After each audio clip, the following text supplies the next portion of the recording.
Vamos a ponerle ya play a la grabación de esta reunión que después vamos a subir para que ustedes puedan volver cuantas veces quieran a ella en el tiempo que se los permita la plataforma. Entonces, ahorita los que hemos ingresado a la sala, pues ya nos estamos mirando, al menos aquí en la pantalla.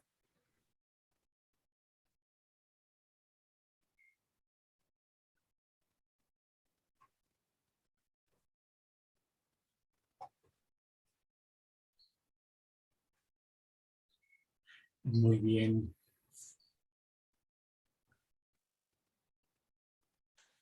Estamos 12 participantes hasta ahora, pero parece ser que las hermanas nos cuentan por varias, ¿verdad? Por 5.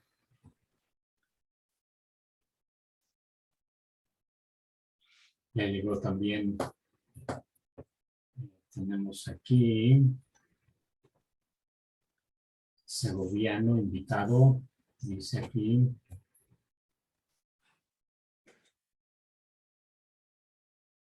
Bueno, sé que algunos tienen en sus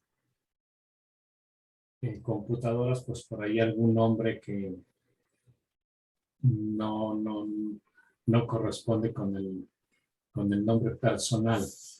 Pero nos estamos mirando y nos vamos a ir conociendo al menos en esta sesión.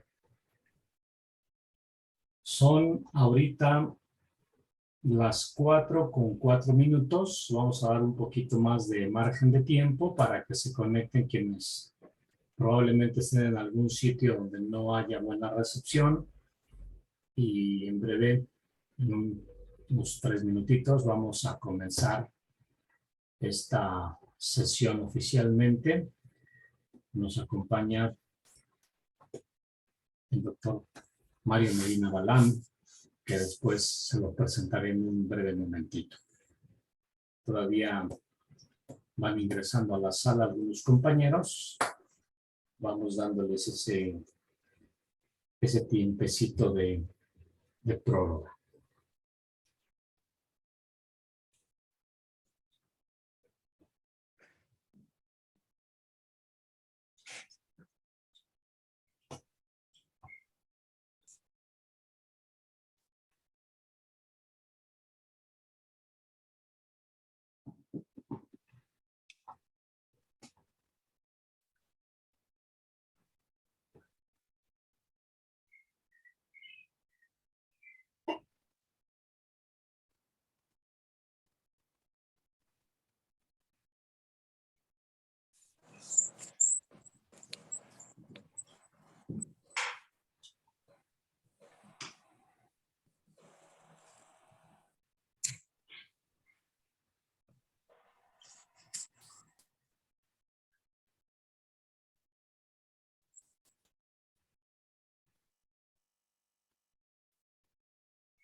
Yo creo que ya están los que van a estar. Parece que sí. En la lista tengo a 22.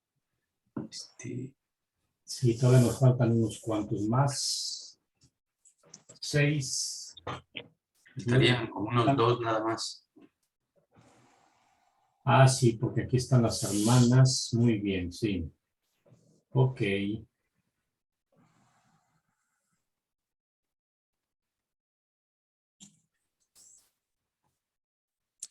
Muy bien. Sí, José María, y luego tenemos aquí en la pantalla Uma. Puedes prender tu cámara para iniciar.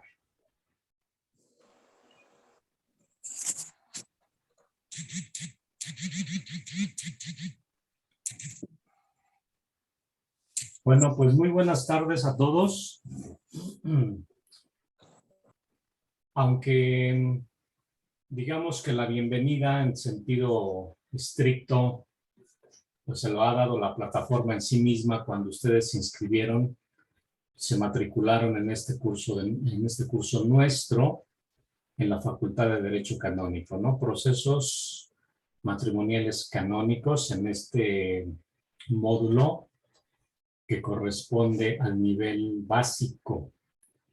Entonces, yo tengo un aprecio porque ustedes hayan elegido nuestro diplomado. Y han tenido ustedes oportunidad de mirar los primeros datos que el padre Mario Medina Balam, a quien tengo el gusto de presentar en este momento. Doctor Mario Medina Balam es sacerdote de la Arquidiócesis de Yucatán. Puedo decir que es el profesor de los que vivimos aquí en casa en el claustro de profesores de la Universidad Pontificia, pues el que más años tiene en la Facultad de Derecho Canónico, que comenzamos siendo un área de Derecho y después Instituto Superior y ahora Facultad desde el 2004 a la fecha. Entonces, Padre Mario nos ha hecho ese gran favor de coordinar este primer módulo que corresponde a la introducción, generalidades ciertamente del derecho canónico, pero también a los fundamentos eclesiológicos de esta ciencia canónica importante para la vida de la Iglesia. Entonces, lo presento oficialmente con mucho gusto al doctor Mario Medina Balam. Él es egresado de esta universidad nuestra. Aquí estudió en el bachillerato pontificio, si no tengo mala memoria, y después aquí también la licenciatura en Derecho Canónico, y después fue a hacer sus estudios de doctorado en la Universidad de San Paul en Ottawa, Canadá. Regresando de esos estudios, se incorporó aquí al claustro de profesores de la universidad y desde entonces, más de 25 años tiene el padre Mario Medina por acá con nosotros en las clases de Derecho Canónico. Entonces, como pueden ustedes tener ese primer dato, ya mucha experiencia académica y sobre todo en el conocimiento de esta ciencia nuestra que todos los días parece que no, pero como ciencia dinámica por naturaleza, que va cambiando todos los días, pues aquí estamos. Y aquí está con mucho gusto, él aceptó este curso con mucho gusto para compartir con ustedes sus conocimientos y llevarlos un poquito de la mano por estas primeras calles, digo yo, las primeras calles del derecho y de una ciencia que es bastante importante para nosotros hoy día por tantos cambios que vamos viendo, vamos experimentando, no solamente dentro de la iglesia, sino también fuera de la iglesia. El campo jurídico se va moviendo aquí y allá, y entonces es para nosotros muy, muy valioso su acompañamiento en este primer acercamiento a la ciencia canónica. Gracias a ustedes, a todos los que están aquí, nos estamos mirando. Gracias por inscribirse a nuestro diplomado y quiero decirles que este momento de compartir no solo la cámara, los micrófonos, el audio, por ahí la pantalla, etcétera, con el doctor Mario Medina, tiene una finalidad muy específica, ¿no? Ustedes probablemente, para algunos, es el primer acercamiento al derecho canónico. Probablemente algunos ya tengan una cercanía a la ciencia nuestra del derecho canónico y se les haga muy familiar determinados términos, conceptos, pero para otros muy ajenos. Esta sesión es para que ustedes puedan dilucidar ciertas dudas, preguntar lo que sea pertinente, necesario para seguir avanzando en los demás módulos. Tengan ustedes en cuenta que este módulo, como el siguiente, son plataforma de lanzamiento para la incursión en el campo del derecho canónico. La introducción como las normas generales que corresponde al segundo módulo de la siguiente semana. Entonces, por favor, le pueden plantear al doctor Mario Medina las dudas, las inquietudes. Es una sesión para intercambiar opiniones, de retroalimentación, un poquito para despejar esas dudas que probablemente hayan quedado por algunas actividades que quizás no hayan ustedes comprendido del todo. Preguntas, dudas, inquietudes, opiniones, compartir, ¿no? En general. Así que yo no tengo otra, digamos, otro interés que en ponerlos a ustedes interactuando en este momento de una sesión virtual, porque la otra es en línea, ¿no? Entonces, ahorita en esta sesión virtual donde nos podemos ver a distancia, y les dejo con el doctor Mario Medina Balán. Así que bienvenidos todos, muchas gracias, ánimo en este campo del derecho canónico, y bueno, cualquier cosa ya saben que estamos a su servicio, tanto los administrativos técnicos allá en el módulo de, digamos, de recepción de datos y el procesamiento de este tipo de cuestiones en plataforma, en este modo de vernos a distancia. Y bueno, nosotros, el doctor Mario Medina Balán, a través de su correo, de sus chats de todos los días, y un servidor también aquí a la distancia, con cualquier cosa que se les ofrezca. Entonces, yo los voy a dejar con el doctor Mario Medina, y nuevamente muy buenas tardes, bienvenidos, y ánimo con ese trabajo. Adelante, Padre Mario. Muchas gracias, Padre Luis. Y para comenzar, yo quisiera que nos presentáramos así brevemente para tener una idea de quiénes somos y en qué, diríamos, cuánto de conocimiento o de antecedentes se puede tener del derecho canónico. Entonces, así rápidamente, su nombre y de dónde vienen y qué, si son sacerdotes, religiosas, laicos, etc. Comenzando con el padre José Luis. Encienden su micrófono y ya. Ahí estamos ya. Sí. Buenas tardes, mi nombre es José Luis Pompeán Rueda. Soy vicario general de la diócesis de Tabasco. Tengo 36 años de sacerdote. Ya el padre Mario y yo alguna vez trabajamos juntos allá en México, con el padre Toño Ramírez Santillán, en el Inmaculado Corazón de María, hace años ya. Sí, así es. Sí, ya estamos unos viejos. Sí. Gusto saludarte. Y luego el padre Irán. Buenas tardes a todos, mi nombre es Irán Fernández, yo soy seminarista de la diócesis de Ciudad Juárez, acabo de ingresar a tercero de teología, pues he llevado la clase de derecho canónico y pues algunos acercamientos también al código allá en los estudios teológicos. Muy bien, gracias. A Letella. Buenas tardes, soy Aletia López del Ordo Virginum en la Arquidiócesis de Monterrey. He tomado un curso de Derecho Canónico para la Vida Consagrada. Tengo 17 años, 8 meses de consagración. Gracias. Mucho gusto, gracias. Y luego las hermanas menores. Buenas tardes, mi nombre es Emma Maza Buendía y estamos aquí escuchando la clase con más de mis compañeras. Estamos 4 junioras, bueno, yo soy juniora y mis compañeras igual son junioras. Estamos escuchando aquí juntas la clase. Mucho gusto. Muy bien. Junto con la hermana Emma, ¿quiénes están? Yo soy la hermana Lore. Lore. La hermana Rosy. Rosy. La hermana Ana Cristina y la hermana Luisa. Es lo que no se ve.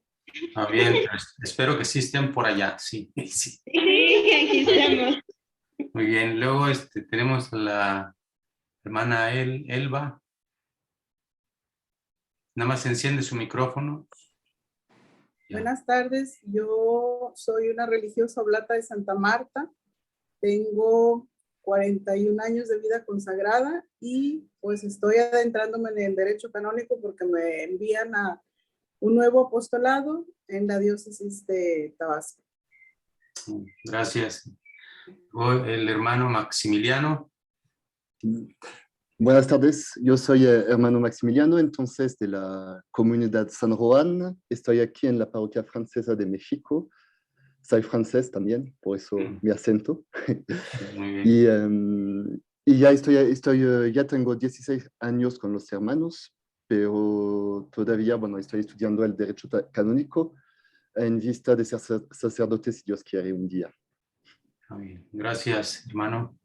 Luego, Augusto López. Hola, buenas tardes a todos. Yo soy estudiante universitario, estudio en la Facultad de Derecho de la UNAM, en Ciudad Universitaria. Mi primer acercamiento con el derecho canónico se nos da en sistemas jurídicos comparados y en otras materias como derecho internacional público. Esos han sido mis principales acercamientos al derecho canónico. Amén. Gracias. Luego, Segoviano. Buenas tardes, soy el padre Ángel Alejandro Segoviano Guerrero, originario de Irapuato, Guanajuato, de la diócesis de Irapuato. Pues todo el acercamiento con el derecho canónico fue en los 4 años de teología. Actualmente, en algunas ocasiones, participo en el Tribunal Eclesiástico como auditor. Bien, gracias. Luego, Serafín. Sí, buenas tardes. Yo pertenezco a la diócesis de Ensenada, Baja California. Recientemente nos ha pedido el obispo colaborar en el Tribunal Eclesiástico y por eso es que estamos en este curso. El único acercamiento al derecho canónico ha sido el que hemos tenido en el bachillerato, en la teología, en el seminario. Bien, gracias. Ramón. Hola, mucho gusto. Mi nombre es Ramón, soy sacerdote de la diócesis Ciudad Valles y mi acercamiento con el derecho ha sido en el seminario propiamente, en teología, y alterno a eso también el derecho civil. Gracias. Arturo. Mi nombre es Arturo Martínez Vázquez, de la diócesis de Ciudad Valles. Acabo de concluir 3er año de teología y mi acercamiento pues es a través de las materias aquí en el seminario. Gracias. Luego José María.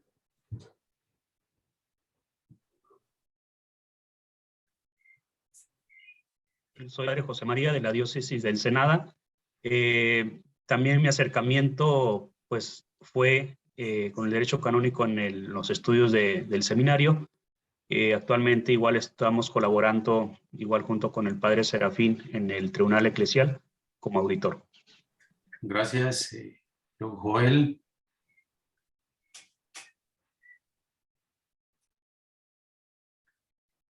Joel. Buenas tardes, soy el padre Joel Velázquez de la diócesis de Ensenada, Baja California. El acercamiento al derecho canónico pues ha sido durante el seminario, la etapa de teología, y actualmente estamos sirviendo en el Tribunal Eclesiástico como auditores. Gracias. Miguel. Buenas tardes, mi nombre es Miguel Carrillo, soy sacerdote. Mi acercamiento al derecho canónico también fue en el seminario y pues ahora me han pedido ser auditor en el tribunal y pues aquí andamos. ¿De dónde? De Irapuato, Guanajuato. Bien, gracias. Luego, ¿a quién tenemos? El SMA 525. No tiene nombre.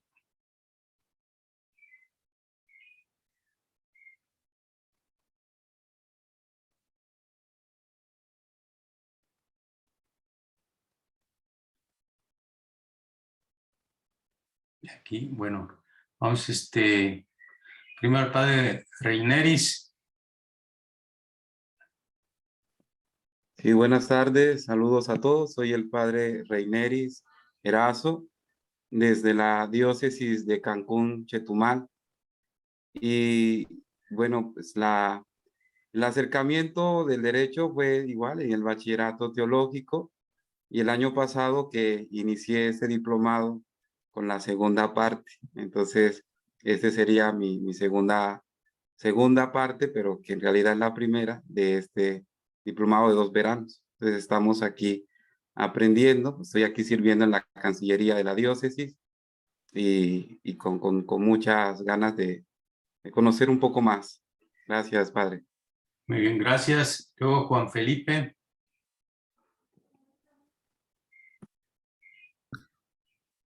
Hola, buenas tardes. Bueno, realmente soy José Guadalupe Araujo Machado. El dueño de la cuenta es Juan Felipe. Ah, bien. Yo pertenezco a la diócesis de Gómez Palacio Durango. Actualmente, mi acercamiento al derecho canónico ha sido a través del Tribunal Eclesiástico, donde participo como auditor. Bien, bien. Luego tenemos a Montserrat.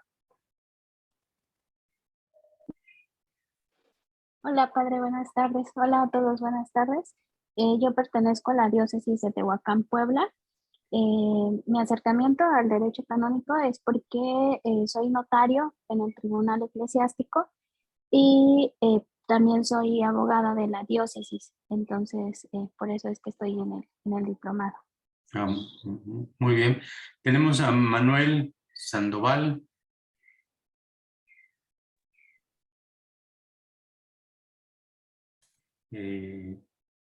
Hola, buenas tardes a todos. Tardes. Soy el padre Manuel Sandoval de la diócesis de Irapuato. Es mi primer año de sacerdote. Me invitaron el vicario judicial para tomar este curso y acompañar en la curia, en la cancillería y en los procesos. Saludos a todos. Gracias. Sí, sí. Gracias. Y faltó, no tienen su nombre aquí, pero es el único que falta. Padre Samsung. Nada más enciendes tu micrófono. No te escuchamos.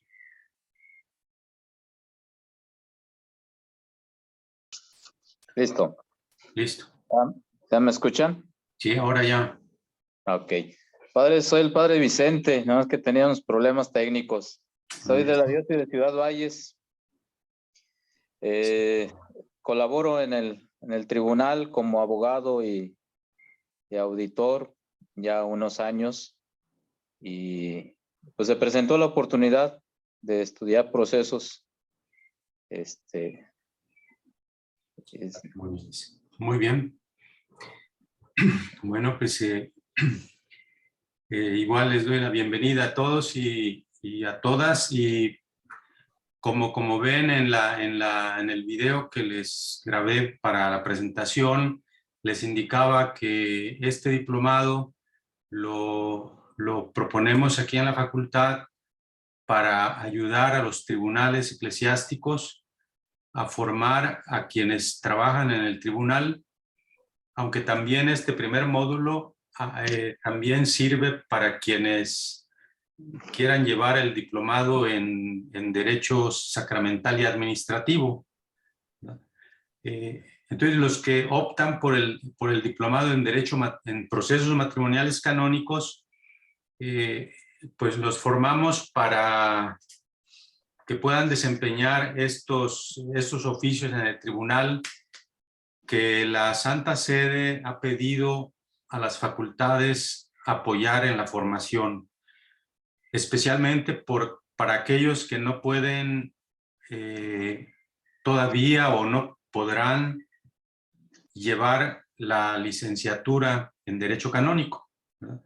Ahí ya les expresaba yo que algunos oficios requieren del título académico, al menos de licenciado en Derecho Canónico, como es el vicario judicial, los jueces, el defensor del vínculo, el promotor de justicia, y otros oficios que no requieren el título, pero que sí requieren de una formación. como son los notarios, auditores, instructores, asesores. Entonces, esta es la razón de por qué hace ya, será el 4º año, me parece, que iniciamos este diplomado, o 3er año. Debido a que llegó la pandemia, el diplomado que debe ser un poquito más amplio, lo hemos reducido a 4 módulos por verano. Y en este módulo que me toca coordinar, juntamos el módulo de Introducción al Derecho Canónico y el módulo de Eclesiología. Entonces, por eso se llama Introducción al Derecho Canónico y Fundamentos Eclesiológicos. Pero básicamente eran dos materias, ahora en una sola. Y el objetivo de este primer módulo es precisamente presentar lo que es el derecho canónico, cuáles son sus características, cuáles son sus finalidades,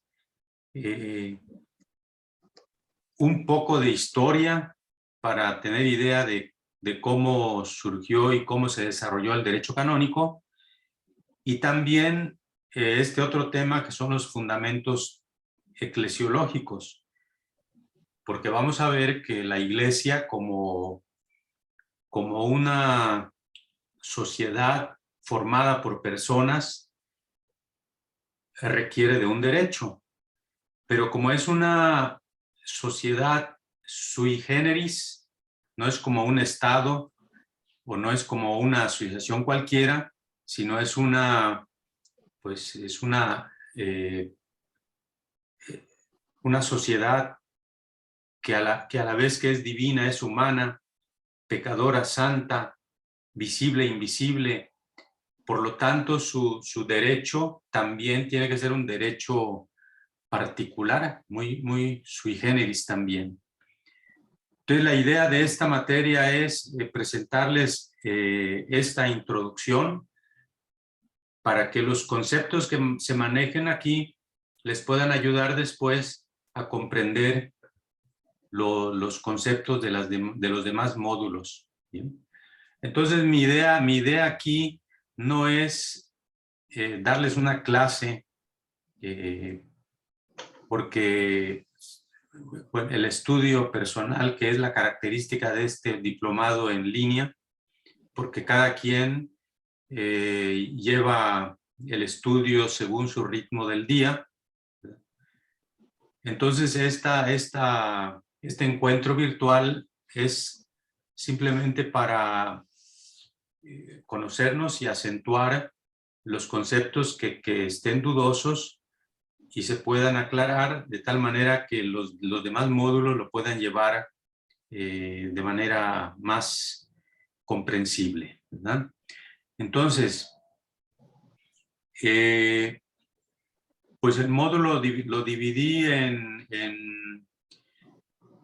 en 5 temas. El primer tema se refiere a los fundamentos del derecho canónico, especialmente los fundamentos bíblicos, antropológicos. El segundo tema, los fundamentos ya propiamente eclesiológicos. El tercer tema ya es un poco la naturaleza del derecho canónico, su definición, sus características, su finalidad. El cuarto tema, un poco de historia. Y el quinto tema ya es el aterrizaje a los primeros 6 cánones del Código de Derecho Canónico, porque una cosa es derecho canónico y otra cosa es Código de Derecho Canónico. El derecho canónico lo forman todas las normas de la Iglesia, tanto universales, particulares, especiales, las leyes que llamamos primarias, pero también las leyes que son secundarias. Y en cambio el Código de Derecho Canónico es el libro ¿verdad? Es el libro que le podríamos llamar el núcleo principal del derecho canónico. Entonces, el código es este libro formado por 7 libros a su vez, que diríamos que es la columna vertebral del derecho canónico de la Iglesia, porque el derecho canónico es mucho más amplio, extenso, y el código es este texto, ¿verdad? Donde están el conjunto de las normas universales de la Iglesia. Entonces, este es pues el contenido general de esta asignatura de Derecho Canónico, de Introducción al Derecho Canónico. Así que no sé si, por ejemplo, podemos ir viendo el primer tema sobre los fundamentos del derecho canónico, especialmente la introducción, los fundamentos bíblicos y antropológicos. No sé si alguien tiene alguna duda o algún comentario que hacer sobre esta asignatura. Revisando sus tareas, he visto que le captaron pues al objetivo de este primer tema, pero no sé si alguien todavía tiene alguna duda o algún comentario que hacer. Nada más enciende su micrófono y habla.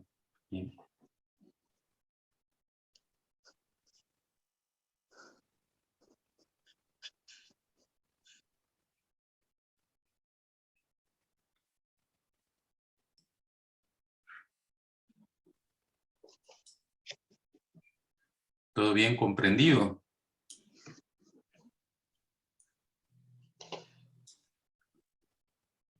Yo tengo una duda. Sí, muy bien. Es acerca del derecho natural y de los valores que entendí que hay ciertos que Dios imprimó en la naturaleza misma humana. No sé si me he equivocado en mi expresión, que hay ciertos valores que podría decirse que ya de naturaleza los contamos con ellos. Yo tuve mucho esa duda porque quizá hay algunos lugares en el mundo donde no llega nuestra fe. Entonces, entendiendo esos valores, podría pensarse que aún las personas que no conocen nuestra fe podrían desarrollar ciertos principios. Lo pienso principalmente porque en mi universidad tuvimos ese debate acerca de la conquista de cómo un continente americano, teniendo a personas que no conocían la fe, no la desarrollaron en el entendido que, por así decirlo, Dios está en todos los lados. Entonces, esa es mi pregunta, porque sí me causó un poco de duda esos principios que, por decirlo, todos tenemos de nacimiento. Sí, buena pregunta. En el desarrollo de la doctrina sobre este tema, que parte del derecho romano y parte desde San Agustín, cuando hace la distinción entre el tipo de leyes que hay. Entonces se habla de las leyes de derecho divino, dividiendo el derecho divino presente en la revelación divina, que está en las Sagradas Escrituras, en la Biblia, y también en la tradición, en la Sagrada Tradición con T mayúscula, que fueron lo que recibieron los apóstoles de labios del Señor Jesús.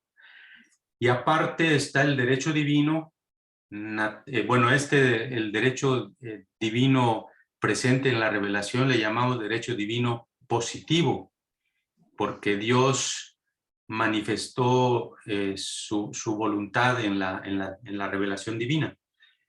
Por eso se le llama positivo. Y está el derecho divino natural, que es el que consideramos que son las leyes inscritas por Dios en la naturaleza humana, que eso igual lo pueden conocer quienes tengan fe o quienes no tengan fe, ¿verdad? Que son las leyes que, por ejemplo, el derecho romano llamaban el derecho de gentes, por ejemplo, ¿no? El derecho que se aplica en todos los pueblos. Y pues, no sé, como ejemplos podríamos poner, por ejemplo, el de la igualdad, por ejemplo, de las personas, la libertad,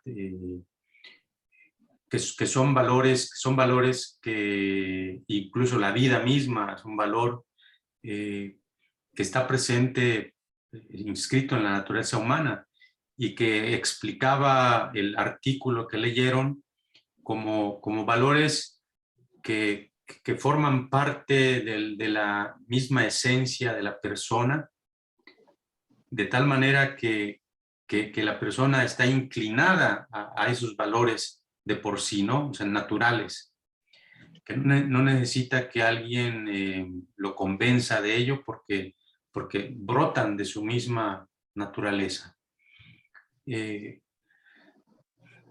Y al mismo tiempo son valores, principios que cuando se hacen evidentes a la conciencia humana, le ayudan a la persona a perfeccionarse, a crecer. Por eso llamábamos el derecho también como vocación, si lo leyeron, ¿verdad?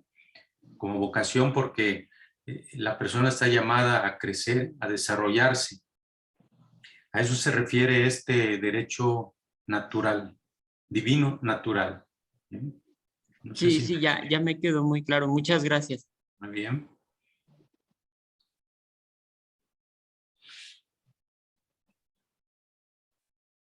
¿Alguien más de este tema? ¿O pasamos al otro tema? Perdón, bueno, no sé si tenga relación con el tema, pero algunas lecturas, bueno, más bien van dos lecturas que hago, que hablan sobre derecho internacional y, bueno, que es derecho internacional público.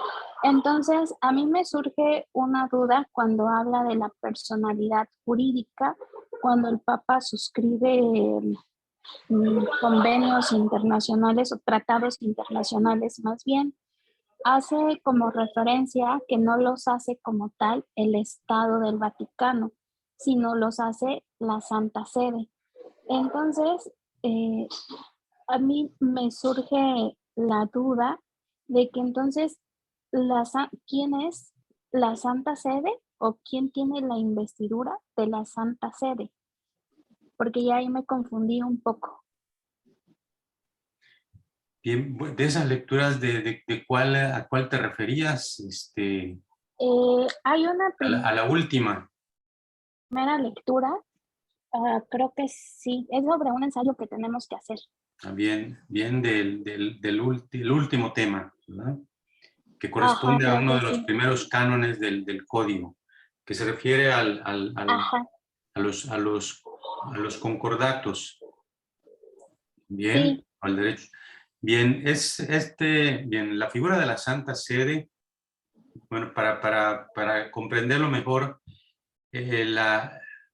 la ciudad del Vaticano, o se le llama Ciudad-Estado Vaticano, ese es el nombre propio, Ciudad-Estado Vaticano, que diríamos que es un pequeño estado reconocido como soberano por las demás naciones, que apenas su territorio es de 44 hectáreas,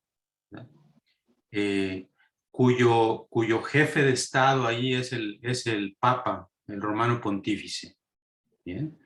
Ahora, el Estado y Ciudad del Vaticano tiene relaciones con las demás naciones y también con otras figuras internacionales como la Organización de las Naciones Unidas, con las cuales puede suscribir concordatos, convenios, y cuando se habla de la Santa Sede se refiere diríamos al ente que representa al Estado Ciudad del Vaticano ante las naciones y las demás organizaciones internacionales. Entonces, no es lo mismo el Romano Pontífice que la Santa Sede a nivel, diríamos, de derecho internacional, porque la Santa Sede es, diríamos, el organismo técnico que quien suscribe estos convenios concordatos. El Romano Pontífice es la cabeza de la Ciudad de Estado Vaticano y al mismo tiempo en derecho canónico, cuando se habla de la Santa Sede, el canon dice que se refiere tanto al Romano Pontífice como a la Curia Romana. Bien, cuando en derecho canónico se habla de Santa Sede, se puede referir al Papa y también se puede referir a la Curia Romana. Pero a nivel, diríamos, de derecho internacional comparado, el Romano Pontífice es una figura, que es la cabeza del Estado Vaticano, y la Santa Sede, que es el organismo representativo del Estado Ciudad del Vaticano, que suscribe los convenios y concordatos con los demás estados y organizaciones internacionales. ¿Bien? ¿Me expliqué? Sí, bueno, quiero entender que entonces la Santa Sede sería como quien tiene la personalidad jurídica para realizar estos tratados o concordatos con los estados, podríamos llamarle así, de derecho civil, ¿no? O de derecho internacional. Y ahora, otra duda, ¿México ha firmado algún tratado internacional con la Santa Sede? No, desgraciadamente no. Lo único que hay entre el Estado mexicano y la Santa Sede es el reconocimiento de la Iglesia Católica, por un lado, y se han suscrito, o sea, se han entablado relaciones internacionales. Es decir, el Estado mexicano reconoce al Estado Vaticano y ha entablado relaciones diplomáticas, pero no ha entablado ningún tipo de concordato o convenio como lo han hecho otras naciones. Por ejemplo, qué bueno sería que se hubiera firmado un concordato del Estado mexicano con la Santa Sede para reconocimiento de los estudios, por ejemplo. De tal manera que los que estudiaran en la Universidad Pontificia de México, sus títulos fueran reconocidos por México. Pero como no tenemos firmado un concordato de esa naturaleza, pues los estudios aquí nuestros no los reconoce el Estado mexicano, excepto a los que ya hicimos los trámites, ¿no? Por ejemplo, la teología se reconoce como licenciatura civil, ciencias religiosas, filosofía, y bueno, y las carreras civiles de derecho y otras, ¿verdad? Pero ya se hicieron trámites internos. En cambio, si hubiera un concordato, el Ramón tiene encendido su micrófono. Entonces, si hubiera concordato, eso no hubiera sido necesario, sino bastaría con que terminaran los estudios aquí y habría reconocimiento del Estado, ¿no? Bien.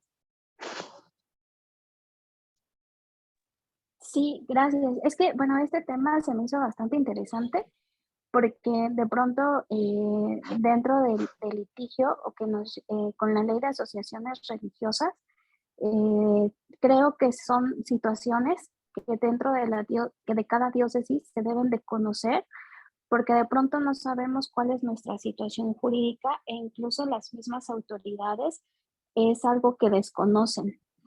Y entonces, bueno, de pronto creo que sería hasta incluso un muy buen tema de tesis en cualquiera de las dos área, ya sea de derecho canónico o de derecho civil. Por eso es que me entró esa duda.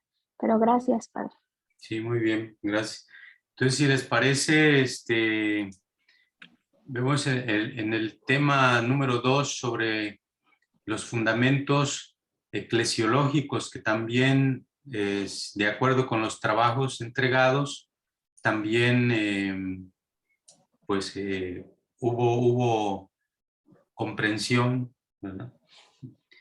Y básicamente aquí exponía cómo los dos códigos, bueno, aparte del código de las iglesias orientales, el código de 1917 y de 1983 son los dos únicos códigos que ha habido en la historia de la iglesia latina, y aparte el código de las iglesias orientales, que sería el tercer código. Veíamos cómo es importante cuál es la visión eclesiológica que tiene cada código, porque dependiendo de la visión eclesiológica que se tenga, será también la visión que se tenga del código. Y veíamos que del código del 17 la visión era la eclesiología de sociedad perfecta, que a semejanza de los estados modernos de aquel entonces, la iglesia también dijo, pues la iglesia como sociedad visible es también como una sociedad perfecta. ¿Por qué? Porque tiene todos los medios necesarios para conseguir sus propios fines, como lo es un estado, pues pues una nación, ¿verdad? Y en cambio el Vaticano II le proporcionó al Código de 1983 una nueva visión de la eclesiología, que es una eclesiología del pueblo de Dios, en el que todos se reconocen iguales en dignidad y en acción, y al mismo tiempo se reconoce la diversidad, porque los que lo formamos pertenecemos a diferentes pueblos, culturas, costumbres, lenguas, ¿no? Etcétera. Entonces, y es una eclesiología además de comunión, y la iglesia como sacramento universal de salvación. Y entonces todos esos conceptos se reflejan en las normas del derecho canónico, ¿no? Por eso decía en una de las frases, la naturaleza del derecho canónico sigue a la naturaleza de la iglesia, ¿no? ¿Tienen alguna duda sobre este tema? Sí, padre. Sí. Sí. A mí me surgía, no una duda, sino más bien como un pequeño conflicto en del Código del 17, cuando hablaba de esa comunidad o de la iglesia perfecta, una sociedad perfecta. Yo lo entendía, hasta ahorita que ya lo explicó, lo entendía como una iglesia pues un poquito más santa, en el sentido de que prácticamente los que estaban dentro pues eran santos, o sea, en ese sentido yo lo entendía, ¿no? Sí. Perfecta en ese sentido, pero ahorita ya que lo explica en esa forma de equipararse a un estado, de tener todos los medios, ya me queda un poco más claro. Qué bueno, sí, sí. ¿Alguien más?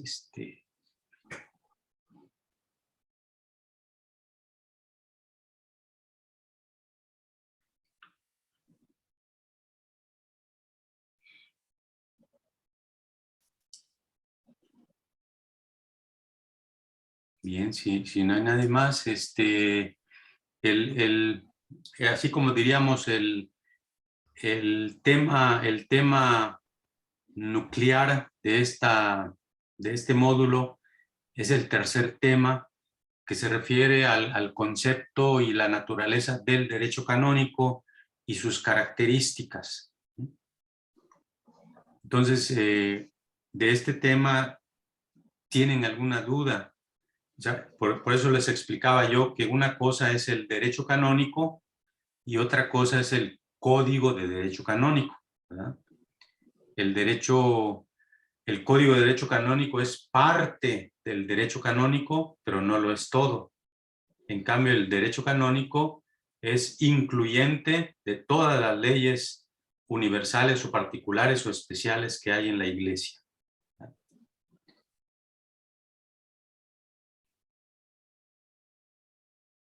No sé si tienen alguna duda. Sí, hermana. Padre, entonces, por ejemplo, en los institutos religiosos, nuestras constituciones formarían parte de esas leyes particulares o queda total o es otra cosa. Sí, se le llaman leyes propias, pero forman parte del derecho canónico. A eso me refería, ¿verdad? Todas las leyes y normas que hay en la Iglesia, especiales, propias, particulares, forman parte del derecho de la Iglesia o derecho canónico, como son las constituciones de un instituto religioso, ¿verdad? Nada más que se les llama con un nombre propio constituciones, pero forman parte del derecho canónico o derecho de la Iglesia. Sí. Gracias.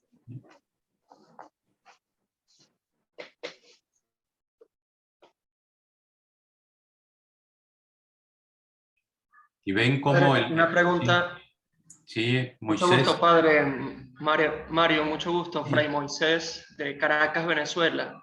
Ay, ¿qué tal?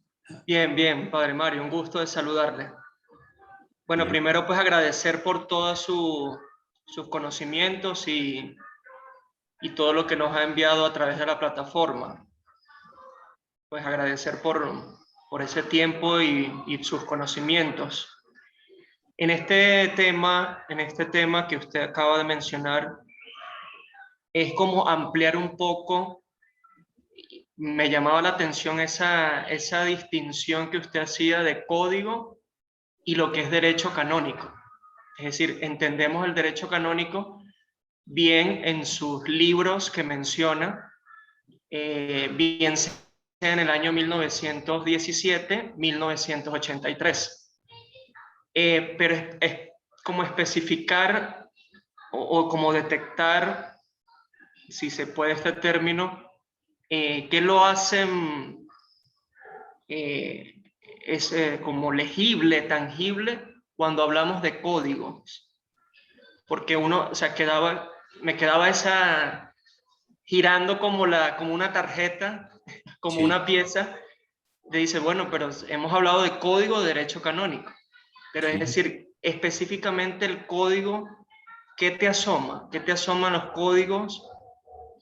Y es donde tú decías, bueno, lo determinan los números, bueno, numeral es tal, o es un cuerpo.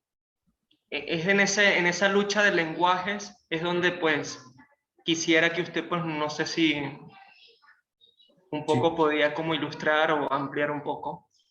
Sí, bueno, el derecho canónico como tal se entiende, ¿verdad? El conjunto, aquí les ponía yo la descripción como conjunto de normas jurídicas dictadas o hechas valer por los órganos competentes de la Iglesia Católica, es decir, los legisladores, según las cuales se organiza y se actúa y por las que se regula la actividad de los fieles en relación con los fines propios.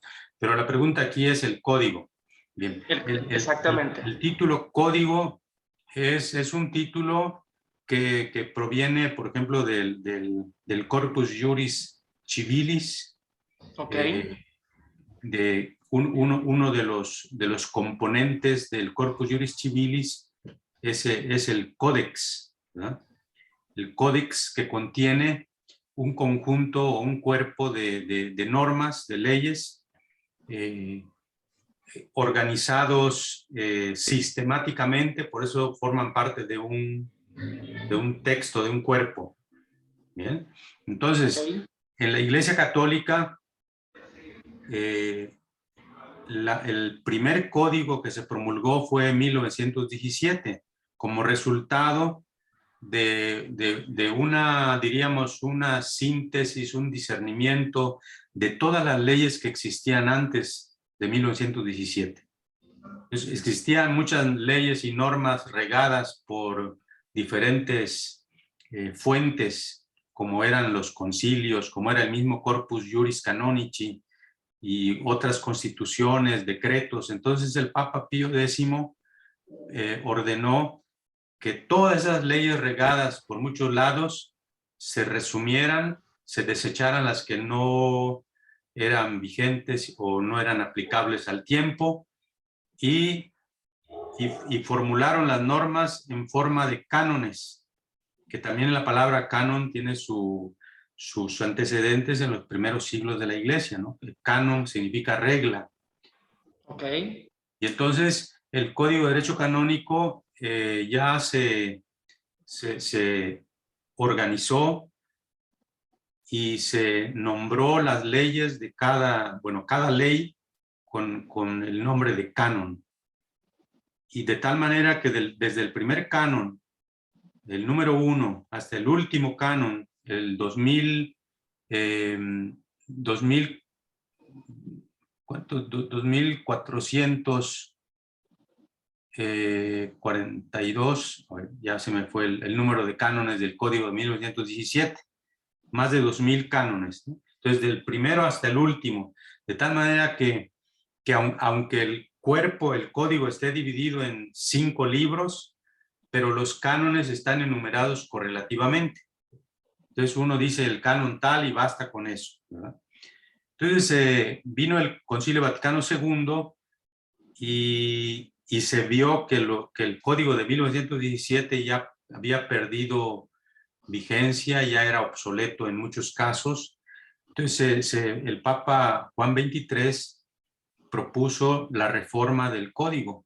Entonces, después del Concilio Vaticano se trabajó para reformar el Código, que en 1983 el Papa Juan Pablo II lo promulgó, que es el vigente hasta ahora, ¿bien? Que sigue la misma metodología del Código de 1917, en forma de cánones, nada más que ahora el Código de 1983 tiene 7 libros en lugar de 5 que tenía el anterior. Entonces, en cada libro regula diferentes temas, ¿bien? Pero está organizado sistemáticamente y por eso se llama código y sus componentes son cánones, ¿no? Entonces el código se le llama el cuerpo principal del derecho canónico, ¿sí? Porque muchas de las leyes que están fuera del código, que forman parte del derecho de la Iglesia, siempre tienen relación con algún canon del Código de Derecho Canónico. Por eso es el cuerpo principal del derecho canónico, el código. ¿Bien? No sé si respondí a tu pregunta.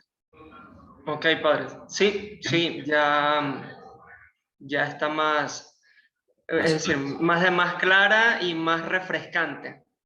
Sí, muy bien. Porque, ¿qué pasa? Tiende a uno, cuando dicen, se sorprende uno, bueno, derecho canónico, es decir, bueno, ¿qué es lo que te especifica? Y ya uno determina lo que usted menciona, canon, el cuerpo, es decir, lo principal, lo que codifica. Sí, sí. Y hacía usted el ejemplo, bueno, ya hay otras normas, otras leyes, que bueno, ya la Iglesia en su momento pues determina y de acuerdo a sus circunstancias y quienes estaban al frente pues de esa legislación. Pero bien, padre, ya más claro. Muchas gracias. Bien, son 2.414 los cánones del Código de 1917.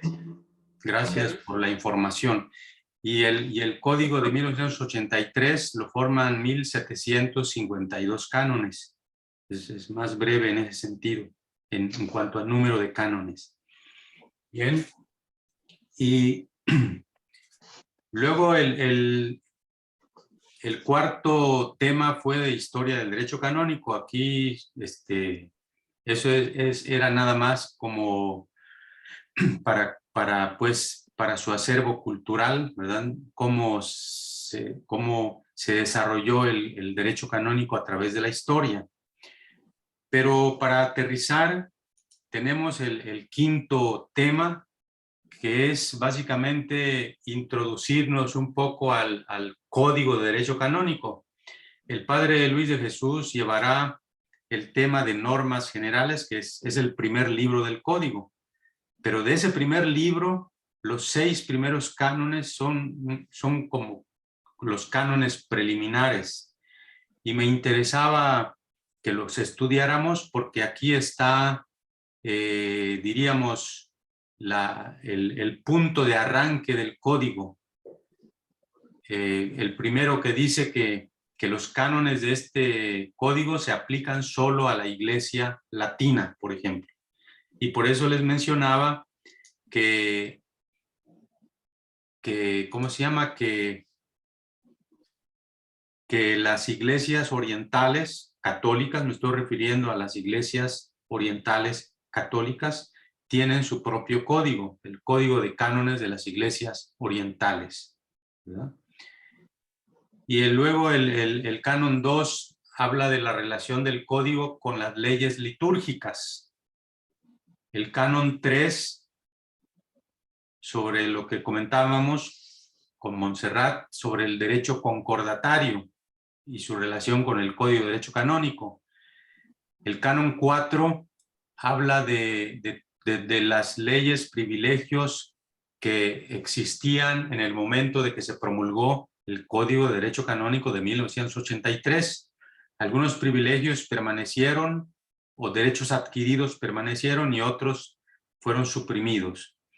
Y luego el canon 5 habla de las costumbres también que existían en el momento en que se promulgó el Código de 1983. Y finalmente el canon 6 habla de qué pasa con las leyes que existían antes del Código de 1983. Por ejemplo, el Código de 1917 fue derogado, ¿verdad? Y pasó a tener vigencia el Código de 1983. El del 17 se convirtió simplemente en una fuente histórica, porque ya no está vigente. Como me decía una vez una persona, me llamó preocupada porque leyó por allá que quien rompe o quien roba un libro de una biblioteca, le cae la excomunión ipso facto, ¿no? Entonces estaba preocupado porque leyó por ahí eso y me llamó para preguntarme que si él estaba excomulgado. Y le digo, no lo estás porque esa ley es una ley antigua que ya no está vigente. Entonces es importante distinguirlo, ¿no? Y no sé si el padre José Luis quería hablar.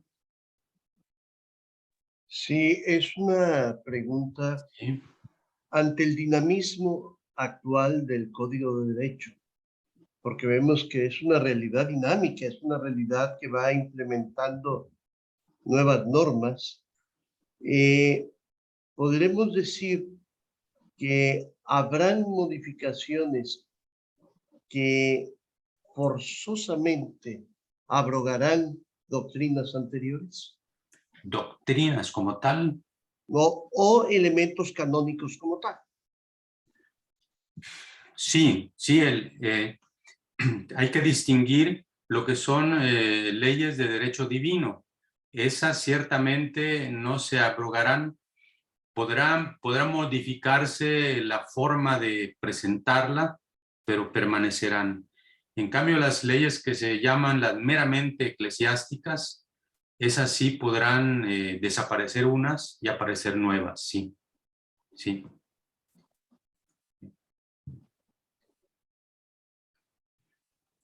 Entonces, digo, son las 5 o 6. José María. Sí, nada más una pregunta. Entonces, ¿eso podría suceder con lo que pasó con del Código 17? O sea, dejar de algunos cánones ya no estar vigentes por el dinamismo que se tiene del canon. Exactamente, sí. Y por ejemplo, ¿no? En el derecho penal del Código de 1917 había una pena que se refería a la prohibición de celebrar las exequias a ciertas personas que hayan muerto con, no sé, excomulgados o que se hayan suicidado, por ejemplo, y que el Código de 1983 las excluyó porque ya no son, diríamos, aplicables al tiempo de hoy, ¿verdad? Entonces, sí, muchas materias permanecieron y se regularon de manera diferente, pero muchas otras normas desaparecieron, sí. Sí.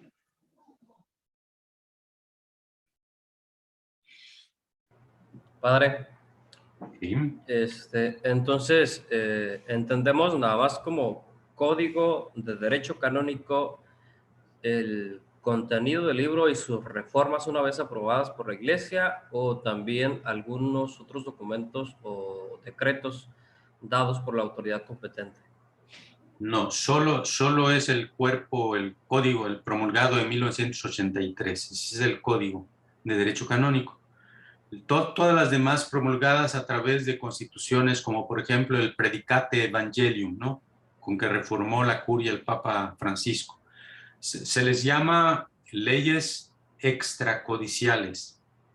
O sea, tienen el mismo rango de las leyes del código, pero son extracodiciales porque están fuera del código.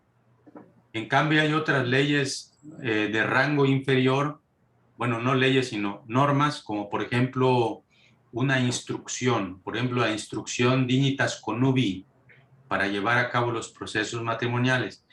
Esa es una norma secundaria que depende de una ley que está en el Código de Derecho Canónico.